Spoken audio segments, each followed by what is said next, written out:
আসসালামু আলাইকুম আমার প্রিয় ভিউয়ার্সরা, আশা করি আলহামদুলিল্লাহ আল্লাহ দয়া ভালোবাসাতে ভালো আছেন। তো আজকে আপনারা থাম দেখেই বুঝতে পারছেন আমি কি নিয়ে কথা বলবো। তো বিষয়টা খুবই জরুরি।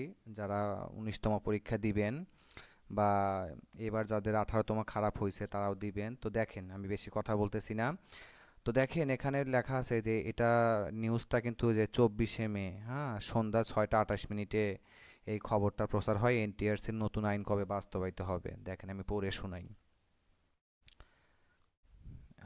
দেখেন এখানে লেখা আছে পিএইচসির আদলে, মানে তো বুঝেন পাবলিক সার্ভিস কমিশন অর্থাৎ বিসিএস যেভাবে হয় আর কি। তো পাবলিক সার্ভিস কমিশন পিএইচসির আদলে নিয়োগ কার্যক্রম চালাতে চায় বেসরকারি শিক্ষক নিবন্ধন ও প্রত্যয়ন কর্তৃপক্ষ এনটিআরসিএ, মানে বিসিএস এর মতো সিস্টেম করবে। এজন্য নতুন একটি আইন তৈরির উদ্যোগ নেওয়া হয়েছে। এই আইন বাস্তবায়ন হলে আর নিবন্ধন পরীক্ষা থাকবে না। তাহলে আমার থামের সাথে আশা করি বুঝতে পারছেন।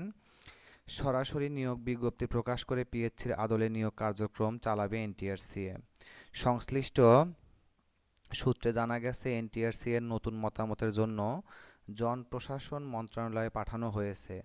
জনপ্রশাসন মন্ত্রণালয় এটি যাচাই বাছাই করেছে, মানে যাচাই বাছাই করতেছে আর কি, যে কি করা যায়। কোনো সংশোধন না থাকলে খসড়া আইন সংসদে পাঠানো হবে। পরবর্তীতে শিক্ষা মন্ত্রণালয় সম্পর্কিত।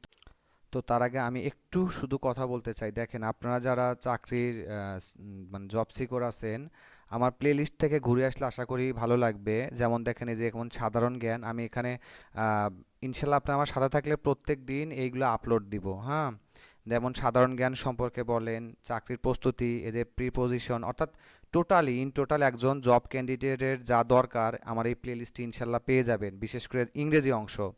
যেমন দেখেন ট্রান্সফরমেশন সেন্টেন্স, এই যে sentence connector, completing sentence, job English, basic English grammar, অর্থাৎ আপনি টোটালি একদম মানে সব কিছু আপনি পেয়ে যাবেন। আপনি এখানে মোটামুটি সব কিছুই পেয়ে যাবেন, মানে যেগুলো দরকার আপনার জবের জন্য, যেগুলো দরকার টোটালি আপনি এখানে অনেক ভিডিও আছে। তো আপনি জবের জন্য সব কিছুই পেয়ে যাবেন ইনশাল্লাহ। চ্যানেলটার সাথে থাকুন। আর আমি তাছাড়াও আপনাদের বারবার একটা কথা বলি যে আমার চ্যানেলের সাথে থাকুন। আমি ভাই বারবার বলতেছি, পরীক্ষা পিএইচসির আদলে হোক আর ডিরেক্ট বিসিএস হোক, এটা নিয়ে আপনাদের কোনো টেনশন নাই। আমার চ্যানেলের সাথে থাকুন ইনশাল্লাহ। আমি চেষ্টা করব মানে প্রত্যেক দিন মডেল টেস্ট দেওয়ার জন্য আপনাদের জন্য, একদম হুবহু যে প্রশ্নগুলো বিগত সালে বারবার আসছে বা যেগুলো আসার মতো, আমি ওইভাবেই আমি আপনাদের ভিডিওগুলো দেবো ইনশাল্লাহ, ফ্রিতে দিব। আপনাদের টেনশন নাই। আপনারা যদি ভালো লাগে চ্যানেলটার সাথে থাকতে পারেন। এই তো তো এইটাই, এটুকু আমার কথা বলার ছিল। তো এখন দেখেন আবার নিউজে যাচ্ছে। তো সংসদীয় কমিটির সভায় এটি নিয়ে আলোচনা হবে। এরপর তা মতামতের জন্য সংসদীয় মতামত কমিটিতে পাঠানো হবে। ওই সূত্রে আরও জানায়, সংসদীয় কমিটির মতামত পাওয়ার পর খসড়া চূড়ান্ত করে মন্ত্রিসভায় পাঠানো হবে। এরপর মন্ত্রিসভায় আইনের খসড়া অনুমোদন পেলে রাষ্ট্রপতির আদেশক্রমে তা প্রজ্ঞাপন আকারে জারি হবে। আইন হলে তখন আর আলাদা করে শিক্ষক নিবন্ধন পর পরীক্ষা আয়োজন করবে না এনটিআরসিএ। তার আগে একটা কথা বলি, যা আমার চ্যানেলটার সাথে থাকুন ইনশাল্লাহ। কোনো কোচিং বা প্রাইভেটের উপর নির্ভর হতে হবে না ইনশাল্লাহ। তো আমার প্লেলিস্ট থেকে গেলেই আশা করি বুঝতে পারবেন। তো যাই হোক, এই বিষয়ে এনটিআরসির সচিব ওবায়দুর রহমান দ্য ডেইলি ক্যাম্পাসকে বলেন, নতুন আইন বাস্তবায়ন হলে আলাদা করে নিবন্ধন পরীক্ষা নেওয়া হবে না। আমি লাইনটা আবার বলতেছি। তাহলে আপনি উপরের লাইন থেকে কিন্তু আমি যত কথাই বলি, আপনি কিন্তু একটা কথাই পরিষ্কারভাবে বুঝতে পারছেন, এটা যে এনটিআরসি চাচ্ছে, বেসরকারি এনটিআরসি চাচ্ছে পিএইচসির আদলে মানে বিসিএস এর মতো পরীক্ষাটা হবে। তো এখন এই এনটিআরসির যে সচিব ওবায়দুর রহমান স্যার, তিনি বলতেছে এই যে নিউজে ডেইলি ক্যাম্পাস নিউজ করছে, সেখানে বলতেছে নতুন আইন বাস্তবায়ন হলে আলাদা করে নিবন্ধন পরীক্ষা হবে না। তাহলে ডিরেক্টলি কিন্তু সচিব স্যার এটাই বলতেছে।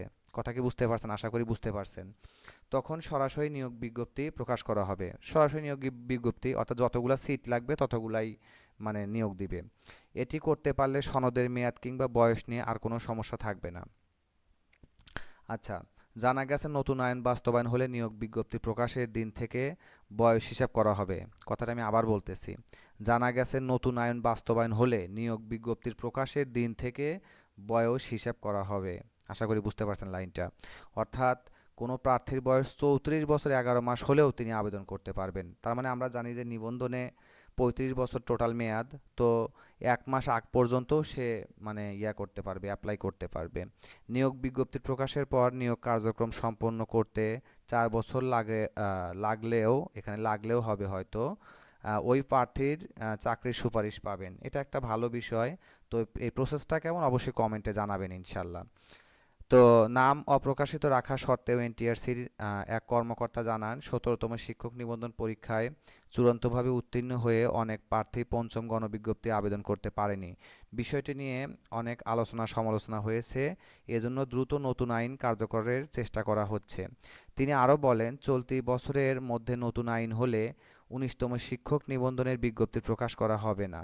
মানে ওই যে, তার মানে কি বুঝতেছেন যে যদি নিয়মটা একদম 100% হয়, তাহলে কিন্তু আর এই 19তম সার্কুলার এই বছরের মধ্যে প্রকাশ হবে না, একদম জানুয়ারির পরে প্রকাশ হবে সেটা।